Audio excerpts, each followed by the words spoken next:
I think it was also more, we were known as like the twins who always make these drinks and then they throw like loads of parties. And I think we just like really enjoyed experimenting with different flavors.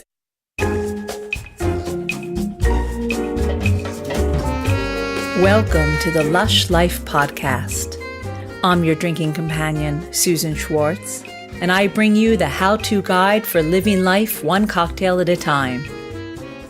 Thanks to my mother's love of martinis, the first words I spoke were shaken, not stirred, and I've been obsessed by cocktails ever since. Together, we'll learn from bartenders, brand ambassadors, distillers, and others why certain drinks are popular in certain cultures, how to make the perfect old-fashioned, when to shake and when to stir, and so much more. Hear that sound? It's time to cozy up to the bar and let the fun begin. I truly believe that today's guests were on a mission to take on the business world as soon as they were born. And in this case, that would be the same day. Joyce and Raissa de Haas are the twin sisters behind Double Dutch Drinks, the extremely successful mixers that in less than a year were the most sought after in London. These two took the time to sit down with me to tell me their tale of where they began and how they went on to win the prestigious Foodpreneur Award by Sir Richard Branson. Joyce starts us off with a little family history. So we grew up in the south of the Netherlands, Eindhoven, not the most exciting place. But we moved with our parents pretty early on to Belgium, to Antwerp. And both in the Netherlands and in Belgium, you have this whole history of Genevers and gins. And the house where we grew up in, when our parents bought the house, there was this wholesale spirit business in it. And our parents, they always like to get drink. So they thought when they bought the house, let's definitely keep the wholesale business there. They never commercially managed it, but they more had it for themselves and for friends. And because of that, we kind of grew up knowing all the local distilleries, doing loads of tastings and building up like a good passion for drinks. Well, what did your parents do before? I mean, what were they doing? Our mom was being a great mom to us, and our dad, he used to always had his own businesses, but in Belgium, he is in real estate. So he buys buildings and then sells it. So they had the business. Yeah. They didn't manage it, though, you said. But they just were able to enjoy it? So it was more as like a hobby. So they bought gins and Genevers for their friends and family, but not really as like a business, more as a hobby, as a side. But you guys were really young and probably too young to be able to drink that yet. Right? So, what were you thinking of doing when you were young? I think we probably always knew that we would start, or we always loved the idea of starting something with the two of us. And we experimented with so many things. Like we used to have like our own clothing line, and then we started like doing an investment club with friends. And I don't know, we just experimented with so many things. There wasn't like one plan that we thought, this is what we're going to do and this is going to be it. So you always had that entrepreneurial spirit? Yeah, definitely. Yeah. And you always thought you would work together? Yeah, I think definitely from the start, we always got along really well. We have the same ideas on like life and everything. We have lots of discussions, but more privately, not really about business. So we kind of always talked about it. And did you always go to the same schools? And yeah, we did. Same interests. Same interest. Well, that's really good, I guess. No competition, really. Always just working together. Yeah, definitely. So when you went off to university, you both decided you wanted to go to the same university? So we both went to the University of Antwerp. I think that was just like the logical thing to do. All our friends went there. It was just, we grew up there. But then we did a very similar study. So I did business administration and science, and Raissa did finance. But I think probably 90% of our courses overlapped. Did you think when you were studying, okay, I'll do one thing and I'll do the other, and then we'll combine it later? Not really. No. You weren't that calculating. You just were kind of interested in business. Yeah. And as I said, the entrepreneurial spirit. Yeah. And so then you graduated and you had these degrees. Yeah. Did you jump right into the drinks or did you try something different? Well, the logical thing, so we graduated with a master in finance. So then the logical thing was to start working in banking. So I started working for BNP Paribas, like big corporate bank. And Raissa started working for like a smaller wealth management firm. So again, pretty similar fields. Always in Antwerp? I was in Brussels and Raissa was in Antwerp. So you were separated for the first time. How was that? I think it was interesting, but we probably still saw each other quite a lot, at least every day. And in the weekends, we would still go out every time together and we would still have the same friends. So it was interesting. I think it was nice. Yeah. And then so we both did like a similar thing. And of course, we always like talked to each other about how it was with her job and with my job. And we just realized that we both didn't really enjoy it as much as we thought it would. And it was like so corporate. And then I think back then we were 21. So we just said like, it's gonna make life easier if we both quit our jobs together. Also, our parents couldn't be so angry then if we quit our jobs together. So how long were you at the banks? Half a year. Very quickly. So you really didn't even give it that's it. Yeah. You know, immediately Yeah. done. All right. So then you both quit your jobs and you looked at each other and said, okay, what now? Yeah, basically. So then we said like, let's just move to London. We found like a course at UCL in London that we thought was really interesting, which was tech entrepreneurship. Both applied, both got accepted, so went to London together. And then during our years at university here in London, we started doing research into the whole spirits industry and the fact that there's this whole premiumization and co-op movement into spirits, but choice of tonic waters, especially back then, was pretty limited. So did you go into this program thinking spirits right away? We went into the program more like, let's start a business.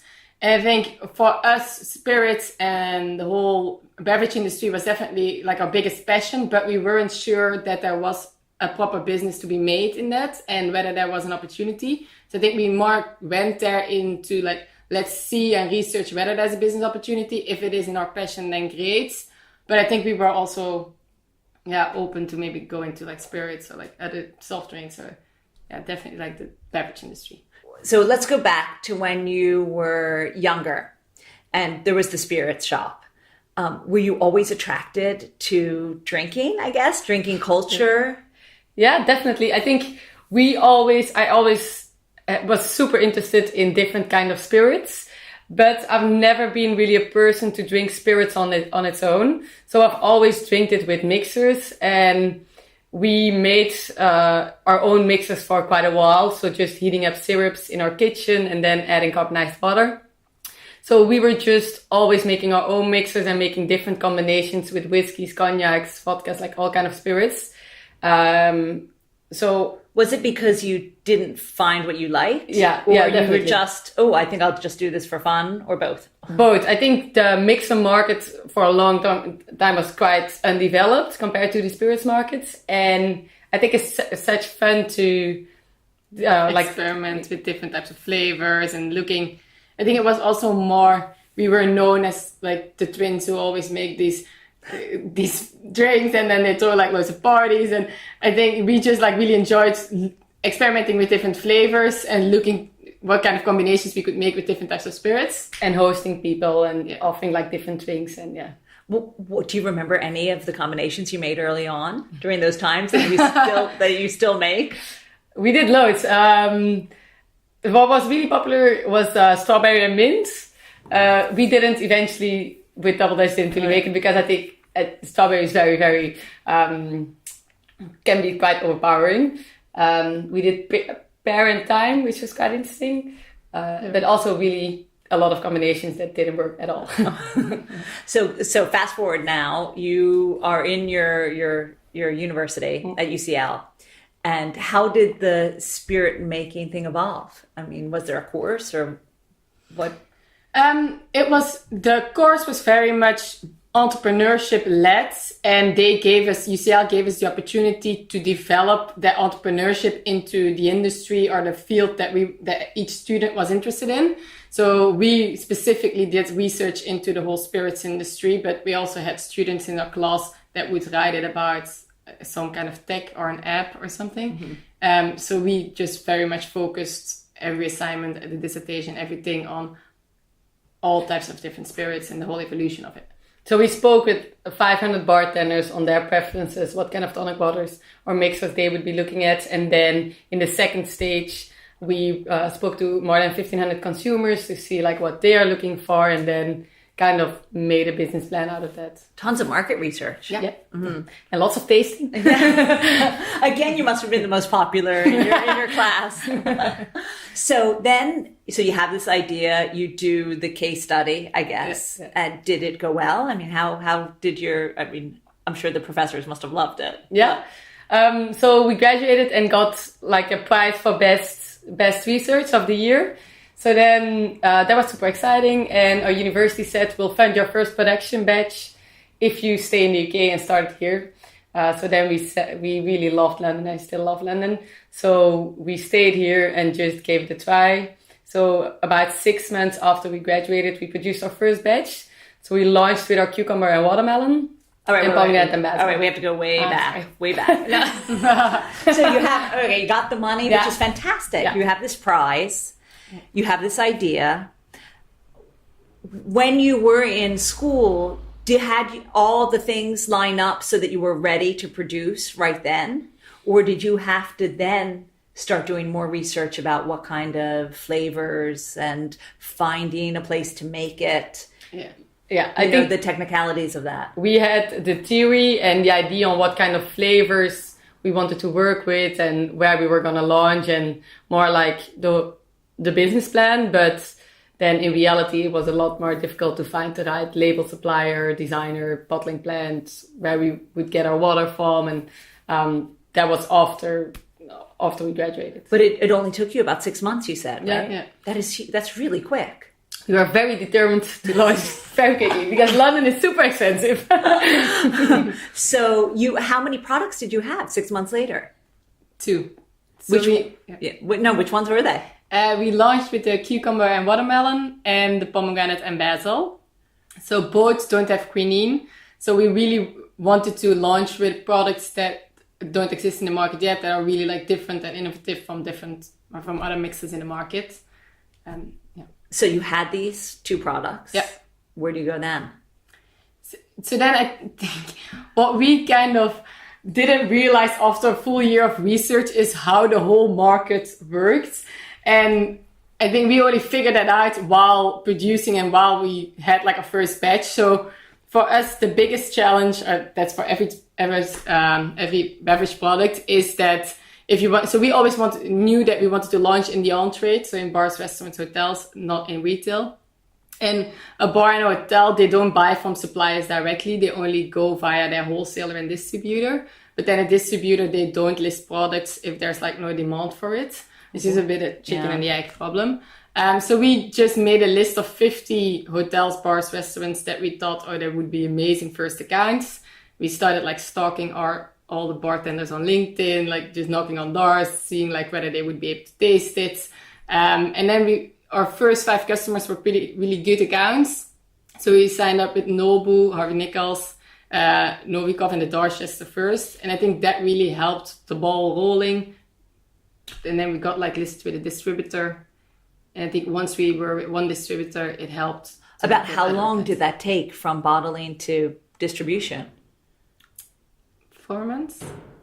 So you really hit on something that people really wanted. I mean, so far we're talking 10 months from graduation to actually selling something. Thank goodness, because London is expensive, as you said. So you've sold things. Now, were these your dream places to have it? I mean... Yeah, I think definitely. We're definitely on our like top 20 accounts. And now, did you work with any bartenders or brand ambassadors to create drinks that could be used maybe in bars or at the Dorchester or Harvey Nichols? I think we've always, and we still do, work with lots of bartenders in the industry. If we launch a new product, and that's also what we did back then, is we tested it with so many bartenders that we really know what they're doing. We asked them like for feedback, and then we actually iterated our recipes based on their feedback. So with the cucumber watermelon, we changed the watermelon level slightly, and with the pomegranate and basil, we slightly changed the sugar level.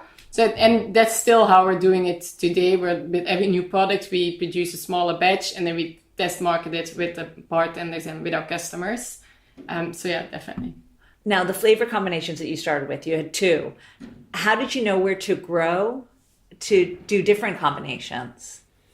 The next products after our first initial flavors, we more developed out of demand. So we had the cucumber, watermelon, and pomegranate and basil, and people were really loving it. But then everyone said, it's great that you have 2 amazing flavors, but we still need to buy an Indian tonic and a light tonic from somebody else. So we got loads of demand to launch with Indian tonic and light tonic.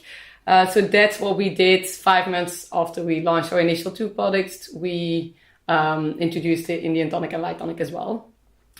Yeah. So what do you think made your Indian tonic and light tonic different from the other ones that they were buying? So our Indian tonic and light tonic, we use the same recipes for both. The skinny tonic just has a little bit less sugar. But we both use a hint of juniper berry and grapefruit. So our tonic water, we use the same amount of quinine, so the bitterness that you have in a tonic water. But then by adding grapefruit, it kind of levels it out a little bit more. The juniper berry gives a little bit of extra mouthfeel in your tonic water, and it just gives a little bit of a softer gin and tonic, so you can really taste the gin water than the tonic. So we are all about the spirit, and spirit being king. So I don't think a tonic water needs to be super bitter, because it can kind of overpower your gin and tonic a lot. Did you think it would be difficult to change people's minds about what tonics they were buying? I think from the start, everyone was super open about it. And also today, I think we have had such a big quote, and everyone is really loving different flavors, especially in the past 1-2 years. It's becoming so popular. But I think it's good to have a really great tasting standard range like the Indian tonic, light tonic, but we also have a soda water, ginger beer, ginger ale. And then as a brand, we focus more on our flavors like cranberry tonic or pomegranate and basil. Will there be a time when you want it to go retail? Yeah, definitely. And so for us, the UK is our home market, but then we export to 23 other countries as well. And of those export countries, there are countries like Australia, South Africa that are very much retail focused. So it just depends on which market. For us, the UK has such a vibrant restaurant and bar scene that it just makes sense to keep focused on the on-trade here. But for other countries, it just makes sense to go to retail immediately. Here in the UK, we are in Okada, Amazon, Fort Mason, or Nickel, Selfridges, like the more premium off-trade sites. I think we do want to go to 1 or 2 retail destinations, more high street next year, but then stay focused. Like our love will probably always go to the on-trade in the UK. Raissa, you've won tons of awards for being such a young brand. Yeah, it's amazing the amount of recognition that we've got. Richard Branson endorsed us as most innovative food and beverage company when we just started, and the whole Virgin team has really helped us a lot there. And really excited, in 2016 we won World's Best Premium Adult Soft Drink, which was really great. And then last month we won Bartender's Choice globally out of every tonic water brand in the world, which was such an achievement and we're super happy with. So that was with our pomegranate and basil, which I think is still my baby because it's our first product. So it's very, very exciting. With the Virgin, did you guys apply to it? Yeah. So how did you find out about it? Richard Branson, every year this competition is open for every food and beverage product that produces in the UK. And then you apply. You get through a first round with judges, then you get to a second round, and then a third round, and then after the third round we won the award, and then we met Richard Branson. And so, what did they do to help you? They flew us over to the US to pitch for a supermarket chain there. So it was really helpful. We got like a day training how to pitch for supermarkets. Then we got like a day training on how to export to the US. We got like FDA regulations and those kind of things. And now we are still in a lot of contact with Virgin with their accelerator program and seeing how we can still help each other. So one of your 20-some countries, is the US one of them? We're actually launching in 3 months' time there. And where can someone find it? We're starting in Texas. Oh, no way. Yeah. With bar, are you allowed to tell us? We're starting retail, actually. Retail. Yeah. And so where can someone, if someone from Texas is listening, where can they find it? Central Market. Central Market. You hear that, guys? Central Market, Texas. All right. Fantastic. It was fantastic having the ladies here today, and we sampled all of their flavors. I think I'm addicted to cucumber and watermelon. But saying that, they are all delicious and work so well with so many different kinds of spirits.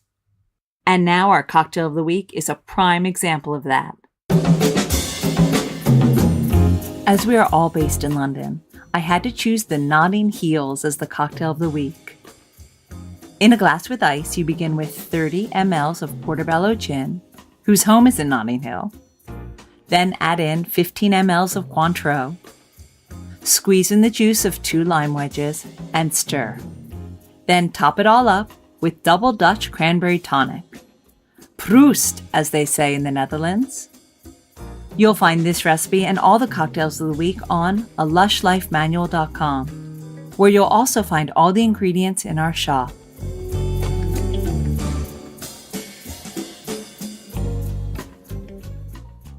Are you coming to London next week? Then you have to experience London Cocktail Week.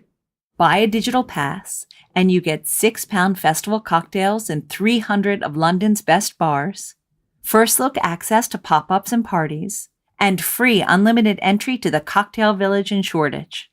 I'll be there. Who will be there also is our next guest. She is the brand ambassador of Pisco Wakar and will prove to you that Pisco really was born in Chile.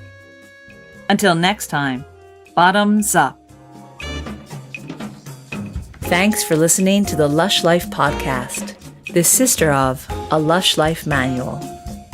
For more information and links to everything you heard, plus a bit more, please visit alushlifemanual.com. Always remember the wise words of Oscar Wilde. All things in moderation, including moderation. And always drink responsibly. Okay, I said that last part. Theme music is by Steven Shapiro and used with permission. Lush Life is produced by Terra, and I'm your hostess, Susan Schwartz. I'll see you at the bar.